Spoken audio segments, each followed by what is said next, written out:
स्वागत है आपका अभिषेक फिजिक्स के खूबसूरत से प्लेटफॉर्म पे। मैं आ गया हूं फिर से क्लास 10 का एक सीरीज लेके, जो हम लोग करंट इलेक्ट्रिसिटी को कंटिन्यू कर रहे थे उसी को फिर से आगे बढ़ाएंगे बेटा। कुछ टॉपिक आज हम लेके आए हैं जिसमें हम लोग बात करेंगे ईएमएफ की बात करेंगे, इलेक्ट्रोमोटिव फोर्स की बात करेंगे, पोटेंशियल डिफरेंस की बात करेंगे और इंटरनल रेजिस्टेंस की बात करेंगे, जिसमें काफी कंफ्यूजन होता है बच्चों को। सर ये ईएमएफ क्या होता है? एक्चुअल में ईएमएफ बेटा होता है इलेक्ट्रोमोटिव फोर्स, बट इसका कोई फोर्स से लेना देना नहीं होता है। तो मैं कोशिश करूंगा इसको आसान शब्दों में, थोड़ा मेरा गला अभी खराब है बट मैं कोशिश करूंगा पूरी तरीके से। सो माय नेम इज अभिषेक जायसवाल। मैं शुरू करता हूं नया टॉपिक। आज मैं पहला टॉपिक पढ़ाऊंगा आपको बेटा ईएमएफ। ईएमएफ देखो बेटा क्या होता है, इलेक्ट्रोमोटिव फोर्स।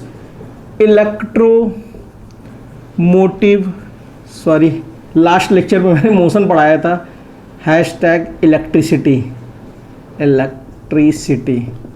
ठीक है।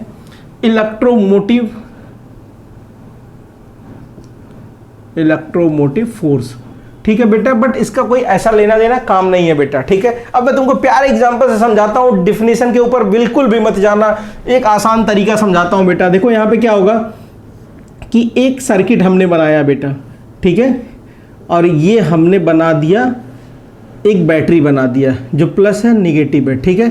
अब मान लो तुम, ठीक है, तुम अपने दोस्त के दुकान पे गए कि भाई मेरे को एक बैटरी दे दो, ठीक है।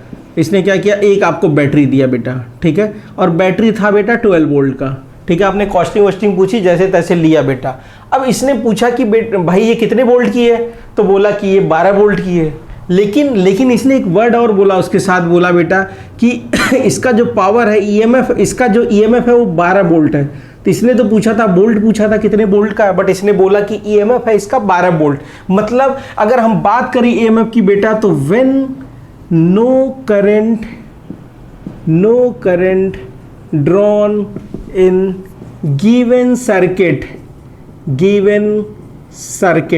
मतलब जब भी हम लोग किसी सर्किट की बात करेंगे तो उसके अंदर कोई करंट अगर नहीं फ्लो कर रहा बेटा, मतलब स्विच ऑफ है बेटा, तो उस सिचुएशन को हम लोग क्या बोलेंगे, या जो उस बैटरी की कैपेसिटी होगी वही हमारा क्या होगा, ईएमएफ होगा बेटा। और जैसे ही अगर इसको हम करंट ऑन कर देते हैं बेटा, तो ये क्या होगा भाई, देखो ना, खुद ब खुद देखो, अगर 12 वोल्ट की बैटरी को ऑन कर दोगे तो करंट तो फ्लो करेगा ना बेटा। जब करंट फ्लो करेगा तो रेजिस्टेंस लगा हुआ है, कुछ न कुछ एनर्जी का लॉस तो करेगा ही। तो बेटा ये ह्यूज डिफरेंस है, इसमें बच्चा कंफ्यूज होता है। ये पोटेंशियल डिफरेंस है एक्चुअल में, और ये जो 12 वोल्ट है बेटा वो ईएमएफ है। When no current drawn in the given circuit बेटा, ये क्या हो जाएगा, आपका ईएमएफ हो जाएगा। ये ह्यूज डिफरेंस है बेटा, और बच्चा इसमें कंफ्यूज होता है। अब देखो कहीं कहीं पे इसको ई लिखा होता है, कहीं कहीं पे वी लिखा होता है बेटा। जब करंट में कोई, जब किसी सर्किट में कोई करंट फ्लो नहीं करेगा तो हम लोग ईएमएफ से रिप्रेजेंट करते हैं,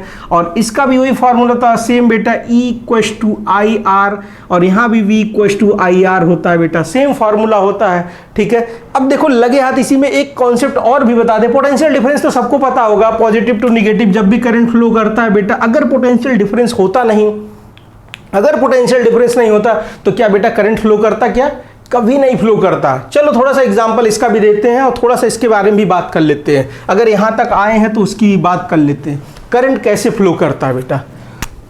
आओ दिखाते हैं तुम्हें अंडे का पंडा, ठीक है। अगर पोटेंशियल की बात की है, बैटरी की बात ही कर रहे हैं, तो लॉ बैटरी की बात कर लेते हैं आज, ठीक है। अब देखो बेटा ये क्या करता है, पोटेंशियल डिफरेंस जनरेट करता है, ठीक है। अब ये क्या करता है, करंट का डायरेक्शन जो होता है बेटा हमेशा पॉजिटिव टू निगेटिव होता है, लेकिन इलेक्ट्रॉन का डायरेक्शन क्या होता है, इलेक्ट्रॉन का डायरेक्शन हमेशा क्या होता है बेटा, निगेटिव टू पॉजिटिव होता है, ठीक है, निगेटिव टू पॉजिटिव होता है। अब देखो इलेक्ट्रॉन आता है बैटरी के पास, कहता है भाई मेरे को एनर्जी दो। अच्छा बैटरी का काम क्या होता है, बैटरी का काम क्या होता है बेटा, इलेक्ट्रॉन को इलेक्ट्रिकली चार्ज करना, इलेक्ट्रिकली चार्ज बाय बैटरी। और इसका दूसरा काम क्या होता है बेटा, पोटेंशियल डिफरेंस को जनरेट करना, ठीक है। अगर पोटेंशियल डिफरेंस जनरेट नहीं होगा तो इलेक्ट्रॉन मूव नहीं करेगा, क्योंकि इलेक्ट्रॉन के पास क्या होता है, एनर्जी होता है। इलेक्ट्रॉन हमेशा लोअर एनर्जी से हायर एनर्जी की तरफ जाती है। क्यों, वो आती है बैटरी के पास, बोलती है भाई मेरे को एनर्जी दे दो, तो बैटरी क्या करता है, उसको चार्ज करता है बेटा। जैसे ही चार्ज करता है ये जूम भागना चालू कर देता और रेजिस्टेंस के पास जाता, और रेजिस्टेंस बोलता भाई मेरे को एनर्जी दे दे, क्योंकि मुझे क्या जलाना है। मान लो इसके एग्जांपल में हमने एक लगा दिया यहाँ पे इलेक्ट्रिक बल्ब लगा दिया बेटा, ये बोलता मेरे को बल्ब जलाना है, ठीक है।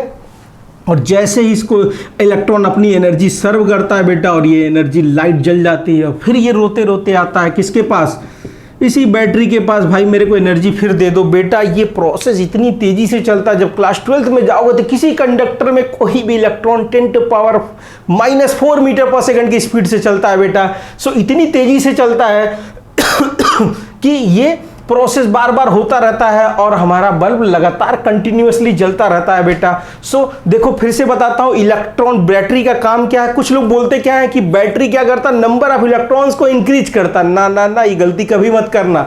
बैटरी का काम क्या होता है बेटा, इलेक्ट्रॉन को इलेक्ट्रिकली चार्ज करना और पोटेंशियल डिफरेंस जनरेट करना। पोटेंशियल डिफरेंस जनरेट क्यों होगा, क्योंकि हायर पोटेंशियल है, पॉजिटिव को क्या बोलते हैं बेटा, हायर पोटेंशियल बोलते हैं, और निगेटिव को क्या बोलते हैं, लोअर पोटेंशियल बोलते हैं। और ये जब दोनों बेटा क्या होंगे, पोटेंशियल डिफरेंस क्रिएट होगा, तभी करंट इलेक्ट्रिसिटी फ्लो करेगा और इसी लगे लगे हाथ इलेक्ट्रॉन भी फ्लो करता रहेगा। सो फिर से बैटरी की मैंने पूरी कहानी बता दी। करंट कहां से कहां फ्लो करेगा, पॉजिटिव टू निगेटिव, इलेक्ट्रॉन कहां से कहां फ्लो करेगा, निगेटिव टू पॉजिटिव। और जैसे ये मरते मरते आता है और जैसे इसको पॉजिटिव टर्मिनल पे जाएगा तो एनर्जी बढ़ जाएगी एकदम पूरी तरीके से, और ये जाएगा जो यहाँ पे एनर्जी देगा, लाइट का फॉर्म में एनर्जी देगा और फिर से रोते आएगा, फिर इसको एनर्जी मिल जाएगा। सो ये था बैटरी की पूरी कहानी। मुझे लगता नहीं कि इसके बाद कुछ बचेगा और इंडस्ट्री खत्म यहाँ के बाद, ठीक है।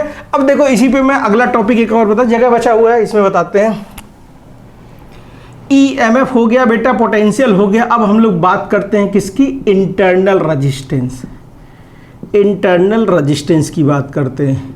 बड़ा प्यारा टॉपिक है। बच्चे बोलते हैं सर एक रेजिस्टेंस से तो पाला पड़ा ही था हमारा, ये दूसरा रेजिस्टेंस कहाँ से लेके आ गए आप। ठीक है भाई, देख लो इसको भी, दूसरा रेजिस्टेंस भी देख लो, ठीक है। अब देखो ये प्यारा सा हमारा सर्किट फिर से बनाते हैं। कैपिटल आर बेटा, और एक बैटरी बनाते हैं और इसके बाहर भी एक छोटा सा रेजिस्टेंस बनाते हैं और इसको बी दे देते हैं ना और ये करंट हमारा आई।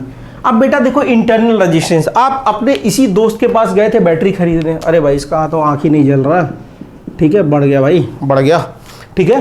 अब देखो इसके पास गए थे बैटरी खरीदने, इसने बोला भाई इस बैटरी को कितना चार्ज करना, 6 आवर्स चार्ज करना, तो ये बैटरी 8 घंटे चलेगी। बट आप लेके आए जब घर, जब इसको चार्ज किया 8 घंटा चार्ज किया बेटा, तो ये करीब 6.5 आवर्स ही चली। अब भाई आपने सोचा यार मेरा दोस्त ने तो काट लिया, मेरा काट नहीं लिया। देखो वो क्या हो गया कि भाई झूठ ना बोल रहा, वो झूठ ना बोल रहा, क्योंकि यहाँ पे 1.5 घंटे एनर्जी गई कहाँ बेटा, इंटरनल रेजिस्टेंस ले गया उसे। आप आईसीएसई बोर्ड वाले बुक में पढ़ रहे होगे कि बेटा वहाँ पे सेल होता है, कैथोड होता है, एनोड होता है। तो बेटा इसके अंदर क्या होता है, ये लिक्विड्स होते हैं, ठीक है ठीक, ये होते हैं और इसके बाद ये जुड़ा होता है इस तरीके से। अब बेटा यहाँ से इलेक्ट्रॉन का फ्लो होता है, ठीक है, इलेक्ट्रॉन का इलेक्ट्रोलाइट होता है, ये इसको लिक्विड नहीं इलेक्ट्रोलाइट बोलते हैं बेटा, इसमें केमिकल्स होते हैं, ठीक है। बट बेटा अब एनोड कैथोड की तरफ इलेक्ट्रॉन प्रोटॉन का मोशन हो रहा है बेटा, तो ये क्या होगा, आपस में कोलिजन करते हैं। और बेटा जब इलेक्ट्रॉन कोलिजन होगा बेटा तो यहाँ से क्या प्रोड्यूस होगा, हीट एनर्जी प्रोड्यूस होगा।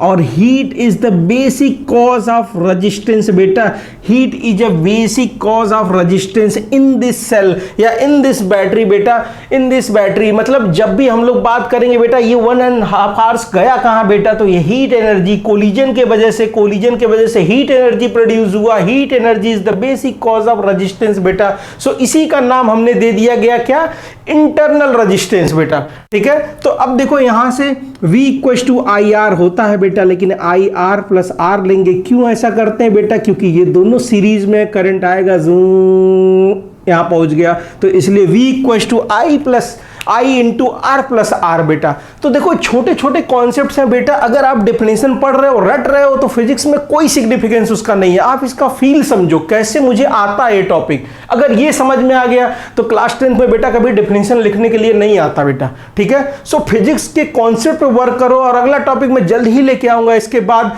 और कुछ न्यूमेरिकल्स लेके आऊंगा जो बोर्ड के लिए काफी इंपॉर्टेंट होंगे। So thank you all of you.